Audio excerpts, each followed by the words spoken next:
একটি বড় কোম্পানিতে চাকরির লক্ষ্য তোমাদের অনেকেরই থাকে এবং সেই বড় বড় কোম্পানির চাকরির খবরগুলোই আমি এই চ্যানেলে নিয়ে এসে হাজির করি। আজকেও টিসিএস এর যে নতুন নিয়োগ বিজ্ঞপ্তিটা বেরিয়েছে সেই সংক্রান্ত আলোচনায় করতে এসেছি। তাহলে চলো শুরু করা যাক। Welcome to next generation learning YouTube channel. এই ইউটিউব চ্যানেলে তোমাদের অনেক অনেক স্বাগত।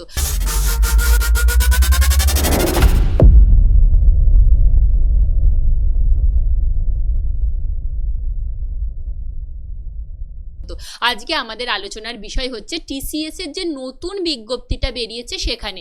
এটি বলে রাখি যে এটিতে কোনো লিখিত পরীক্ষা হবে না, সরাসরি ইন্টারভিউয়ের মাধ্যমে নিয়োগ হবে এবং পোস্টিং অবশ্যই কলকাতাতে হবে। তাহলে চলো পুরো বিষয়টা কিন্তু আলোচনা করে নিই। দেখো, বিজ্ঞপ্তিটা বেরিয়েছে টাটা কনসালটেন্সি সার্ভিস। আমরা সবাই জানি টিসিএস থেকে এইরকম বিজ্ঞপ্তি প্রতি বছর বেরোয়। এবারেও 2025-এর একদম প্রথমেই বেরিয়ে গেল। এটি একটি আধা সরকারি সংস্থা এবং ভারত সহ কলকাতাতেও কিন্তু এই নিয়োগ করা হয়। সরাসরি ইন্টারভিউয়ের মাধ্যমে নিয়োগ হবে, কোনো রকম লিখিত পরীক্ষা হবে না এবং টেকনিক্যাল ও নন টেকনিক্যাল উভয় যোগ্যতাতেই প্রার্থীরা আবেদন করতে পারবে। আমাদের এইরকম বড় বড় কোম্পানিতে যখন নিয়োগ হয় তখন আমরা সবাই চিন্তা করি যে আমরা যারা জেনারেল লাইনে পড়াশোনা করেছি তাদেরকে কিছু হবে, আমরা তো নন টেকনিক্যাল প্রার্থী ম্যাডাম, তাহলে আমাদের জন্য কি থাকবে? হ্যাঁ, তোমাদের জন্যও আছে। এই টিসিএস এর মতো কোম্পানিগুলো কিন্তু নন টেকনিক্যাল প্রার্থীদেরও নেয় এবং সেটি কোন কোন পদে সেগুলোও আলোচনা করব আজকে। দেখো, এখানে আবেদন করতে গেলে কিন্তু কোনো আবেদন মূল্যও লাগবে না। এরপর দেখে নেব ঠিক শূন্য পদ কটা রয়েছে।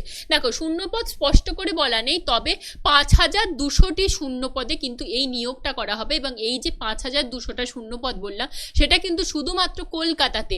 বয়স সীমা কি রাখা হয়েছে না, বয়স সীমা সর্বাধিক কিন্তু 40 বছরের মধ্যে তোমার বয়স হতে হবে।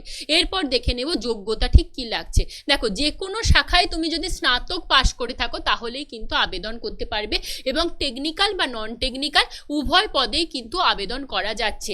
এবং অবশ্যই বলা হয়েছে যে 24 মাসের গ্যাপ বা ব্রেক ইন এডুকেশন থাকলে কিন্তু আবেদন করা যাবে না। অর্থাৎ তোমার যে স্নাতক কোর্সটা সেটা কিন্তু কন্টিনিউ থাকতে হবে, 24 মাসের বেশি কিন্তু হলে চলবে না গ্যাপটা।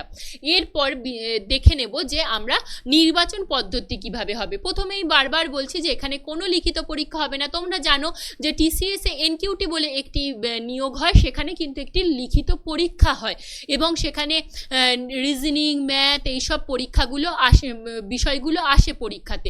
তো এখানে কোনো লিখিত পরীক্ষা হবে না, এখানে সরাসরি ইন্টারভিউয়ের মাধ্যমে কিন্তু নিয়োগ হবে।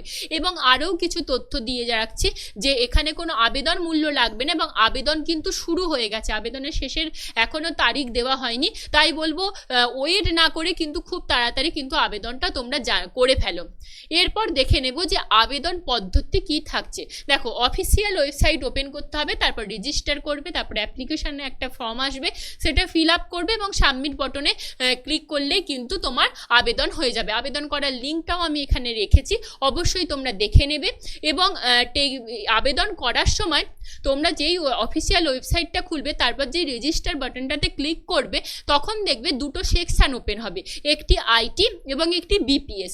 আইটি হচ্ছে যারা টেকনিক্যাল প্রার্থী তারা আইটিতে ক্লিক করবে এবং যারা নন টেকনিক্যাল তারা হচ্ছে বিপিএসে ক্লিক করবে। এই হচ্ছে মধ্যা বিষয় এবং আধার কার্ড না থাকলে কিন্তু আবেদন করা যাবে না। এরপর আমি দেখিয়ে দেব যে ঠিক কিভাবে আবেদন করবে এবং এটি কোনো ফেক নিউজ না সেটাও দেখিয়ে দেব, তার জন্য অপেক্ষা করো একটু। আচ্ছা, তোমরা ওই যে লিঙ্কটা রয়েছে সেই লিঙ্কটাতে কিন্তু ক্লিক করলে তোমরা দেখবে এই রকম পেজটা ওপেন হয়ে যাচ্ছে। তোমাদের তখনই বললাম যে এই রেজিস্টার নাওতে ক্লিক করলেই দেখো দুটো অপশান খুলে এলো, আইটি এবং বিপিএস। আইটি দেখো এখানে লেখাই আছে ইনফরমেশন টেকনোলজি এবং বিপিএসে লেখাই আছে বিজনেস প্রসেস সার্ভিস। অর্থাৎ তোমাকে কিন্তু যারা আমার ভিডিও দেখছো নন টেকনিক্যাল প্রার্থী তারা কিন্তু এই বিপিএসে ক্লিক করবে। বিপিএসে ক্লিক করার পরে তোমাদের দেখো একটা ভেরিফিকেশান আইডি খুলছে, সেখানে তোমার ইমেল আইডিটা দিয়ে দেবে এবং গেট ওটিপিতে ক্লিক করলে একটা ওটিপি আসবে। ইমেল আইডিটা ভেরিফাই করে নেবে, তারপর কিন্তু একটা ফর্ম আসবে, সেটা ফিল আপ করে সাবমিট বটনে ক্লিক করবে এবং অবশ্যই কিন্তু ডকুমেন্টের জায়গায় নিজের একটা আপডেটেড সিভি কিন্তু আপলোড করে দেবে। এই পুরো বিষয়টা গেল হচ্ছে আবেদন কিভাবে তো করবে তোমরা তার বিষয়। অর্থাৎ তোমরা দেখতে পেলে এটা কোনো ফেক নিউজ না এবং এই বিজ্ঞপ্তিটা কিন্তু বেরিয়েছে এবং ঝটপট বলবো আবেদন করে ফেলো তাড়াতাড়ি, এবং এই কোম্পানিতে চাকরির একটি সুযোগ তোমরা করে নাও। প্রিপারেশন সবাই বজায় রেখো। এছাড়া হচ্ছে যাদের যদি কোনো প্রশ্ন থাকে অবশ্যই কমেন্ট বক্সে জানাও, আমি যথাযথ উত্তর দেওয়ার চেষ্টা করব।